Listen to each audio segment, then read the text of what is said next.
let's get right into what I believe to be some big news. Now, this has been reported by a lot of people, but we have friends, mutual friends in the business, and I'd like to consider the guys over at Xbox Era even more than friends. I like, sending people over their way.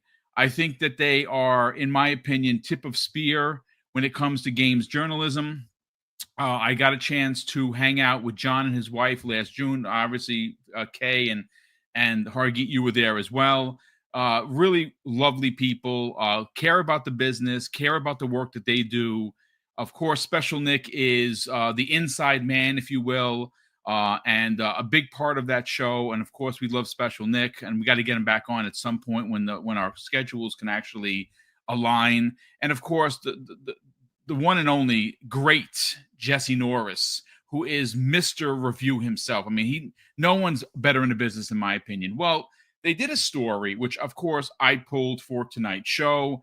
And the headliner, folks, is upcoming Xbox releases top PlayStation stores in multiple regions. And it asks a question here. And, of course, they're being facetious, Hargeet. Xbox has games? With a big question mark. So what are we talking about? Well, I'm going to read directly from the article. And it says this, ladies and gentlemen: despite how Xbox fans feel about Microsoft releasing their first-party software on their biggest rival's platform, there's no denying it certainly seems to be achieving what Xbox is after, and that is selling more games. Now, as we approach the release of both Indiana Jones and the Great Circle and Forza Horizon 5 to PlayStation in April, both upcoming Xbox releases top the PlayStation Store in multiple regions for pre-order. Now, the article goes on to say, check this out, folks, as seen across PlayStation stores in the US, Canada, UK, Italy, Spain, Portugal, Germany, and France, both the deluxe and premium editions, as well as the standard editions for Forza Horizon 5 and Indiana Jones and the Great Circle, are enjoying top spots, beating out titles like Death Stranding 2 or Days Gone Remastered. Again, and to close out the article, it says, it looks like there's no denying a good game is a good game, and PlayStation fans are in for a treat when both titles land on the platform next month. Despite being several years old, Forza Horizon 5 is one of the best arcade racers ever made, and a genre that is sorely missed on the PlayStation side of things for a while. Hargeet, look, this is a big deal. Now, granted, a lot of us old guys, we still are not in the mindset that, Halo will eventually go over and Gears of War could be day and date. It's weird to say out loud. This is the business. And as we learned from a report that came the way of Matt Piscatella a couple of weeks ago, the hardcore, which is what's here right now, which is us 346 people plus 3, equate for 4% of the market. 4% of the market. The rest of the market, which, again, I'm no mathematician by any stretch of the truth here, is 96%. 96% are medium casuals, super casuals, and the normies, and they're the ones that make up the big part of gaming. This is a big deal. A lot of the people that probably pre-order these games do not care about console wars. Probably owned a PlayStation 4 as their first console, and they just bought a PlayStation 5 and they'll buy a PlayStation 6. This ultimately, now again, what does this do for us? Does this put money in my coffers? It does not. But what it does do is guarantee that sequels to all these games will in fact continue. You will get another Indiana Jones. You will get another Forza. You will get another Doom. You will get another Gears. You get another Halo. This is something that Sony finds themselves behind the 8 ball because they don't have games to sell unless they're remasters. And a perfect example of that is Days Gone Remastered in the top 10. Now, that's good for them, but, to be honest with you, this is all they have. And again, we're not going to talk so much about it today, but we did get that Jason Schreier report where Intergalactic is going to miss next year. which means that game isn't coming until 2027. That puts Sony in a real big bind when it comes to first party delivering first party games to their fans. It seems Xbox has stepped in and will continue to deliver first party there in a big way. And you know what? The PlayStation Nation, Team Blue, apparently they came out in a big way. Let's get your thoughts, Hargeet. Yeah, look, I mean, it was always expected, right? Forza is a big game even without PlayStation, right? Isn't it like 40 plus million, something ridiculous? 44 and a half. 44.5 million okay, players. And there's a big chunk of that on Steam. So for those who say, oh, there's no sales. No, they got a lot of sales. So it's a pretty popular game outside of having it on, which I think is going to happen, Switch 2 and on PlayStation. So I fully expect that to go to Nintendo as well. Look, the ultimate answer to this is like, if the games are a few years exclusive, is that terrible?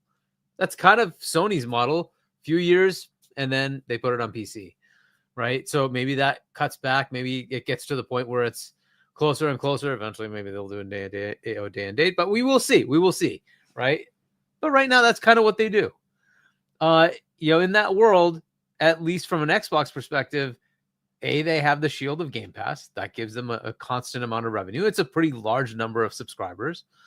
And then you have the sales that come from PC, from Steam, from their own store, from people who buy it on Xbox, from microtransactions, from the deluxe edition upgrades, right? All that stuff just keeps adding up. This just gives them more money. Now, look, they weren't in terrible shape to begin with, right? This is just, hey, they bought ABK. They saw those books and they're like, how much profit do these guys make? Why are we not making that in our games? And look, to be fair, at some point you say, what is the point of locking things down? Because we kind of need to get to a point where the studios need to be able to keep making games and make money so that we can keep making more games, right? It's the problem the industry is running into, right? It's not just an Xbox or Sony or whatever. The only company that seems to be immune to this so far is Nintendo. Right? We'll see how that keeps going because they also want to make more high fidelity games, right? They're making supposedly, these are all rumors, right? Supposedly making a more high fidelity version of Mario based on the revenue profits they got from the Mario movie. Cool. That isn't always going to be the answer. So are they going to kind of change their model? We will see, right? But first, let's have it come out and we'll see what happens. That's about a week away too. All sorts of fun stuff happening, right? We'll see how this goes for Microsoft. If the idea is, hey, you know what? We want to just make money off of our properties and that keeps our coffers full so that we can keep giving you more games, I don't see the negative. For me, I got Game Pass. I can play my games just like I just got Ubisoft Plus, the $108 deal. So I'll get to play Shadows. I'll also get to play whatever else they're releasing this year. And it's just there. I get the full high, tier edition, whatever the deluxe, whatever ultra edition thing they have for the given game. Cool. Right? I don't have to worry about it. Just download it when it's available on Xbox or PC. Same thing with Game Pass. I can just play my game whenever I want, right? I pre-ordered. Well, I got the little deluxe bump for South of Midnight. That's going to come out. I'm going to get early access. Awesome. Right? Did the same thing with Avowed. I got the little early access bump. So, and I do this often. But we just get the games. It's just great. And this just means more and more stuff, more and more surprises like Ninja Gaiden. I'm looking forward to even more surprises. I'm sure there's going to be more fun stuff at June, and then there'll be more stuff coming later. This is the thing I want, right? So versus what you're getting on the other side with PlayStation is kind of diminishing. Like you're mentioning, Intergalactic might get pushed to 2027. I assume Wolverine's coming next year. I don't know, but we will see. They're getting thin on the releases. What they ended up doing is getting these third-party deals. But then we have the whole thing with Steam. If that happens, that kind of negates a lot of that. And we'll see where that goes. But the whole idea for PlayStation has got to also be bottom line. And that's what Hiroki Totoki has been saying. He kind of doesn't care about this thing either. He just wants to sell hardware and sell software and make money, right? He doesn't want to keep pouring money in and say, why didn't that make money then? Why are you guys losing money? So this is the world we're in, right? But look at Ubisoft. They've been having so many challenges. Yep. Let's hope that Shadows continues its path makes them a lot of money. I think the last I heard was 2 million. Maybe they're higher than that, but they need to get much higher than that. But it's on the right trajectory at least, right? So they need to get much higher than that. A lot of microtransactions. Hopefully, it makes $1 billion plus. It covers their costs. That would be awesome, right? Gives them some profit back.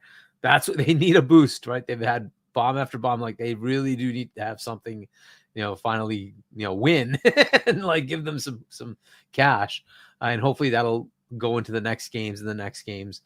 That's kind of where things are with a lot of the industry. The only places I think that things are doing somewhat well is in Japan, but even there, Sega, you would think, hey, they have all these bangers that keep coming out.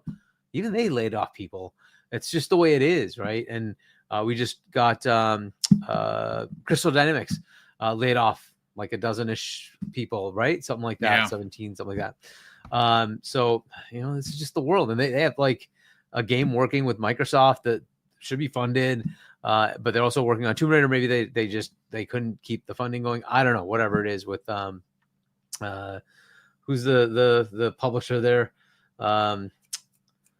It's totally like skipping the Middle Earth and Friends, but no. It's Middle Earth and Friends, part of the bigger umbrella of the heck is that European publisher? Embracer Group. That's it, Embracer Group, because they're part of Embracer. I'm pretty sure, right? Yes. Yes. So the movie, I think, is what you're talking about. They do have, I think, a movie or TV thing going on with Amazon. Amazon. Yeah. Was the game being funded by that? I don't think Amazon was funding the game. No, right? But whatever. No. Yeah, so they have to deal with that, but whatever. So, but this is the industry, right? There's Embracer itself has had so much problem, right, trying to keep everything going. And you just look at like all of them; they're in these kind of cutbacks and whatever. You take Two, for instance, like and you're like, Take-Two, don't they just make tons of money? Like, but even they had to do some cutting, right? So it is what it is. But this is kind of the thing you're gonna get, and taking over PlayStation's top spots. It's an interesting thing. I guess if you have a confluence of what's happening, this is why the next few years are going to be very interesting. Of like, hey, PlayStation players are playing Xbox games. Maybe they'll have a couple of PlayStation games. Maybe they'll have Fortnite, which is probably going to be there, right? There's probably going to be those bigger like GTAs and whatnot. If the top games, and we'll see what the top played games are once these are out, are going to be Xbox games, at some point the mindset has to say, the heck am I doing on a PlayStation if I'm playing all these Xbox games, right? The other cool thing is what they're doing with their whole model. We'll get into that later on, right? With Microsoft.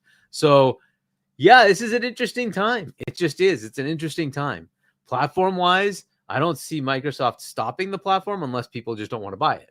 If people want to buy it, they'll give you a console. They'll give you, laptops and whatever. They have all that stuff. You can buy whatever you want from them, or their partners. And they're happy to sell it to you, right? And then they'll sell their games everywhere and just keep making money. Which, yes, to your point, gives you the sequels. Yep. But it also just gives them profit, right? And it keeps Satya and Amy happy, and they keep doing their thing. That's what needs to happen, right? So if they can get to the margins that they're looking for, that's awesome. So good luck. I'm hoping Nintendo will have some announcements as well with a whole bunch of games coming over. I hope that happens. Maybe it happens on April 2. We'll see.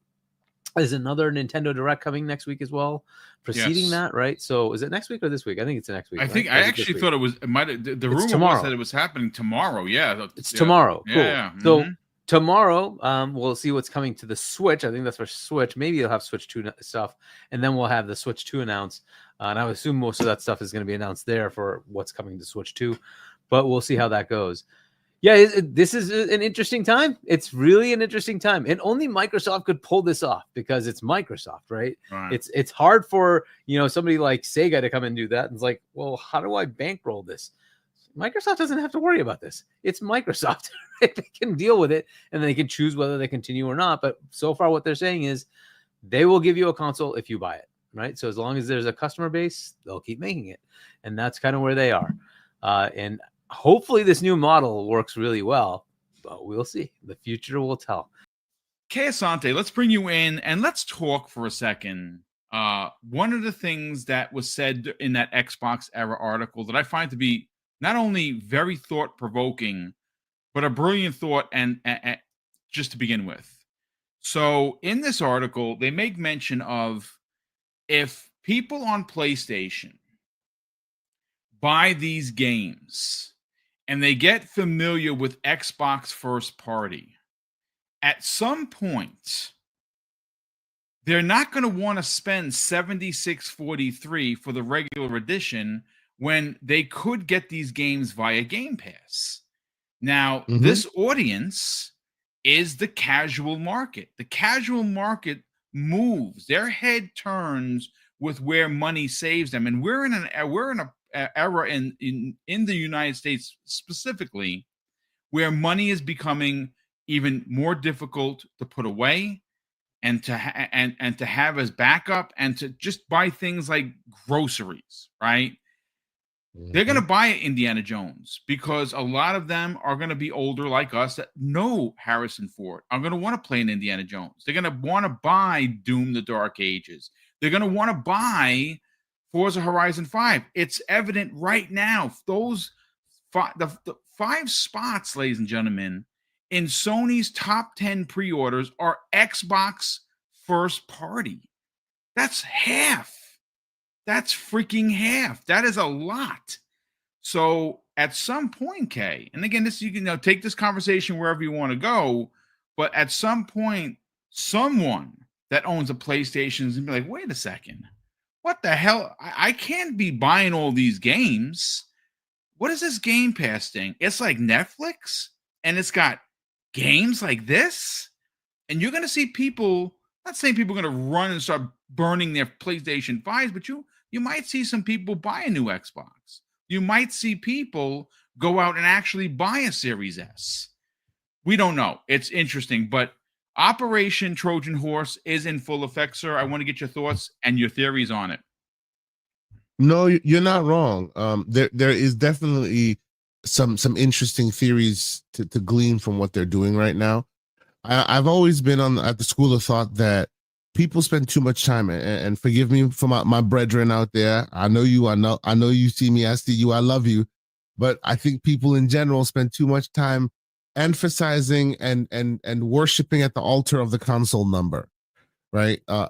People don't recognize that console sales in general aren't necessarily a mark of success, because that's just an addressable market.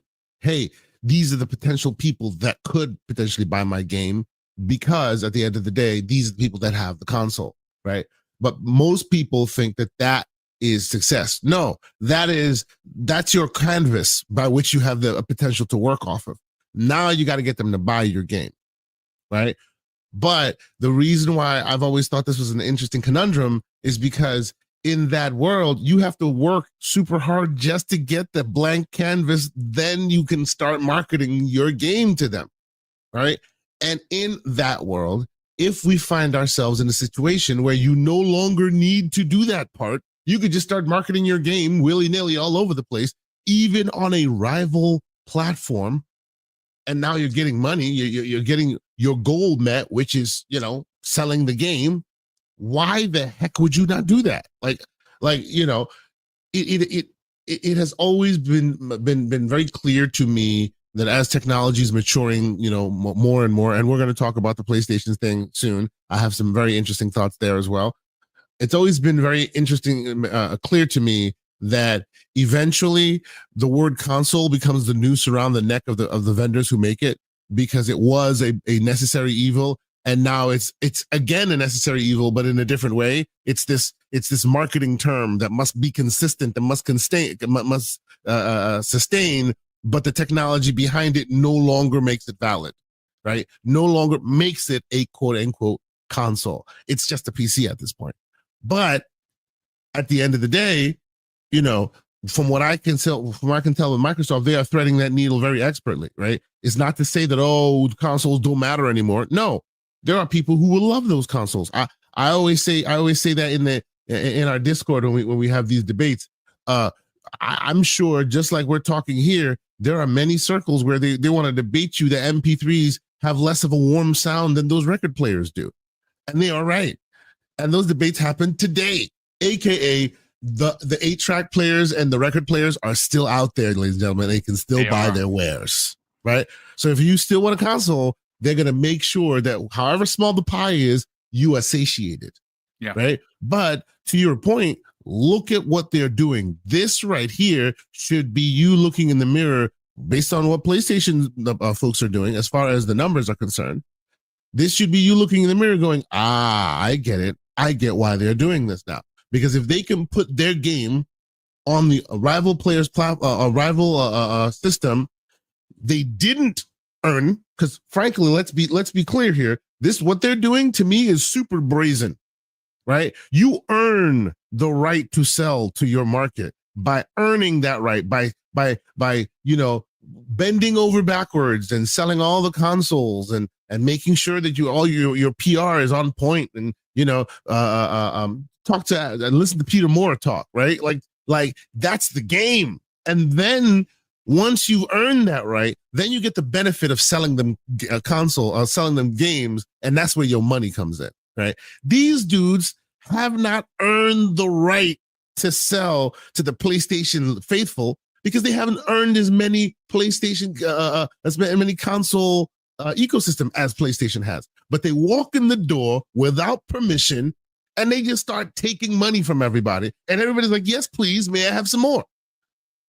This is what's happening right now. It is absolutely brazen, and it's working. Right? Are you saying that Phil Spencer, with a big cheese smile, came up to PlayStation's headquarters and just opened the door and walked in? Exactly. That's what I bet somewhere at SIE headquarters, they're like, can we stop them from doing this? This is not fair. They haven't earned the right to make all the money from our players. This is not fair. It's not right. Go sell your consoles. Then you can make your money selling your wares. What is this? This is ridiculous. Right? But they're like, hey, man, we offer you PC. Enjoy yourself. And you offer us PlayStation. We will partake. And here we are. We who know the old model will have to adapt a little bit. But as the dollars go cha-ching, yeah, it's over. It's a wrap. Now my question is, when will everyone do something similar? That's going to be my next. You know what? I have a subtopic that I want to present to you and Hargeet, and that's actually the question. Hargeet, you actually, kind of nudged me this way when you said what you said, and we'll come back to you in a second. Que Asante, and I'm paraphrasing because I don't remember exactly what he said, but he said something to the effect that Sony is going to be looking at this. They're going to be getting their 30%, right? 30% goes to Sony, 70% goes to Xbox, and everyone is happy. Everybody's making money, right? Mm-hmm. But at some point, Hiroki Totoki and the money people who are now running PlayStation are going to see that in the top 10 most pre-ordered games, Sony has 1. That's Microsoft has 5. That's right. Even though Microsoft doesn't see them as a direct competitor, Sony sees them as a direct competitor. Mm-hmm. Let's thread this needle a little bit, right? And this is threading the needle of the other story. And I was going to use this bullet for that chamber, but I'll use it here as well. Today, there's a Ubisoft, what do you call it? An investor who's basically trying to break their door down, trying to sue them because there's talk of them potentially selling their IPs to say solvent, and you didn't tell us. How dare you not tell us? It's your fiduciary duty to tell us, the people who fill your coffers and sell and buy your stock. And he's ready to sue them for that purpose. Can you imagine that? Right? So imagine this current scenario where here you go, these brazen Americans who haven't earned the right, who don't have a market share, they don't own a substantial part of this console pie. They just walked in and went, oh, your pie is bigger? Okay, well, we're gonna make use of it. All right. And what did they do? They did it over and over and over and over again, to the point where every time they have an exclusive, they put it on our platform and they eat off our platform. They put a 5-year-old game on our platform for full price while they're selling it on their own platform for peanuts on the dollar. And everyone sucked on the teat and said, yes, sir, may I have another? So now my question becomes, where is the SIE, right? Where is the SIE very angry, investor going, excuse me, they are making a lot of money off of our players.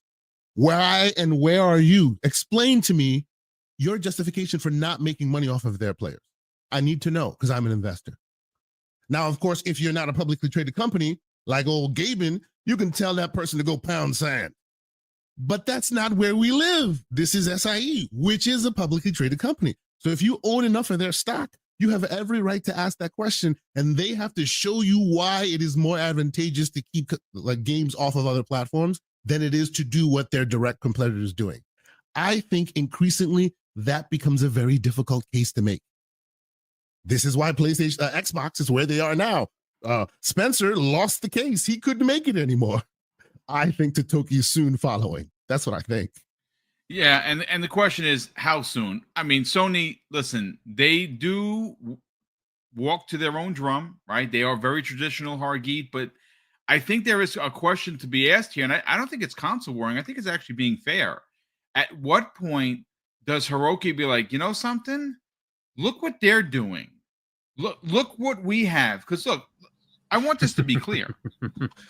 And real the quick, same real success. Quick, one quick little insertion. I know folks are in the chat going, but that won't make their brand. You know, the brand is only as useful as the money they're able to like extract from it. Especially now that the console market is basically theirs, right? Xbox is like, console market, you're our partner. You are no longer our competitor. What market? The whole market is yours, baby. So now Sony can stretch their wings and not feel like anyone's encroaching on them. So now you'll see them do stuff like this, right? When they have direct competitors, maybe not so much because they're afraid, but they don't anymore, right? So you will see a lot more of this happening, and they'll have no fear of Sony's brand going anywhere, because you know damn well that your grandmother will either tell you to turn off that Nintendo or turn off the PlayStation. That's what they're going to do. They've already won that IP war. They already won that name war. There's no need to worry about your brand anymore. I'm sorry, Boom. Please continue. No. A fantastic follow-up point. But Hargeet, just to add context before I hand you over to Mike, and I want to finish this point. The same success that Xbox is seeing on PlayStation with the top 5 games being Xbox first party in most pre-orders, I want to turn this around for a second. And I believe, and I'm not saying this for capping for anybody, if you, Sony, were to offer the Days Gone remastered and Spider-Man 1 and 2 or Spider-Man and Miles Morales in the Xbox store, I can guarantee you they would be in the top 10 as well. Those are games that are doing nothing but sitting on a virtual shelf right now. And if Sony decided, hey, man, we can do this, Insomniac knows Microsoft, we can get those games ported. Those games would sell in the millions on Xbox. So it's a two-way street. Microsoft is the one that's driving down it. I don't know when Sony gets there, but let's get your thoughts about what your original point. Yeah, look, I mean, their answer so far has been, let's do remasters. Okay, maybe that works. I don't know. Some of these seem to not really sell well. That potential on PC is almost null because like there's no need to have a remaster. You just buy a new card and up your res, up your features, and it's there. PC players generally aren't going to be happy to buy a remaster. So I'm not sure if that's going to work there. PlayStation players, we'll see how long that keeps working. For games that are large, it might work, right? But for games that are smaller, you remaster it. Like was it Until Dawn that they remastered? That apparently flopped. Shocking. Well, they closed the studio because of it, dude. Like, yeah, I mean, so there's diminishing returns there, right? And you kind of have to do this within a short enough time span if you're going to release it on other platforms. I don't know if they consider Switch 2 a competitor or not. They probably should. But if they don't, and you really, really are persnickety about Xbox, but that war is kind of already won in a different way. But if you don't see Nintendo as a competitor, why not put your games there? There are definitely games that fit that, player base, and all of them can go there. But there's certainly platformer type games they have that they could certainly put over there. Why not? You have Ratchet and Clank sitting around. You're not making any new ones, right? They've put that in their freaking roadmap that they're not doing that. They kind of disbanded the team that was working on it. So, like, if you're not making any new ones, why not just port some of the old ones over, right? You can even take some of the ones that are like PS3 era and put that on a Switch, the current Switch One. It'll work. Why not just make money? Like, I just don't understand like the need to be so persnickety about things. You did Lego Horizon day and date on freaking Switch. Take some of these other games and put them there. The Sackboy stuff. Remember the Little Big Planet 1, 2, and 3? Like, throw that over there. See what you get, right? What the heck? Maybe it'll get some money, sell a few million copies. That's just straight cash. I hate to say this, brother. Even if they took the PlayStation version of Astrobot and put it on Nintendo, it would make bank. Absolutely. Like, why not, right? Take those games, put them over there, see what you get, right? And maybe it doesn't sell 30 million copies, but really all you need to sell is enough to cover your costs. Everything after that is just gravy. It's just money going into your pockets. Why the hell not? Now, you're not taking your brand new games, fine. But these are things sitting on the shelf doing nothing. And like, it's very disappointing when they take their old IP and do nothing with it, right? Phil at least gives you like, oh, I hear you on that. I hear you on that. And then suddenly something shows up, right? What are they doing with their old IP? They have tons of old IP. It's like, you're just sitting there. What are you doing? Take those games, port them over to Switch, make some money. It's like 150 million of them out there. And it's going to be backwards. That's what we're hearing, right? Backwards compatible with the new one. Well, why not? Just like, why not? Take some of your old games, put them over there. You're just taking money. That's it. You're leaving money on the table that you could easily get. So if you really hate Xbox that much, fine. But you already lost that when you decided to put it on their other platform, aka Windows. But we'll get into that story later. Yeah, we're gonna move over to that one. Actually, we're gonna segue. But I think that's kind of something I hope they push. Right? There's still this tussle between, I think, sort of the old guard that's still there and Hiroki, and I think they need to kind of get rid of that mindset and just say, look, if we want to keep these studios alive. Because look, they've closed like much more studios than Xbox, right? So they need to really think about, hey, do you want to keep your studios going? Do you want to keep making games? You're making these very expensive things. Maybe you need to fund them in multiple ways. And don't just expect I can remaster, and the fifth remaster will still sell. Like, stop. Stop the remaster train and talk about bringing some of your games to other platforms to just see if you can get more money out of it. And I think Switch is an obvious one. If you can bring them to Xbox, why not? I still think there's partner opportunities where you can say, I'm going to bring it to Game Pass. That just gives you cash straight up. Like, why not take the cash? In the world of business, you just do business.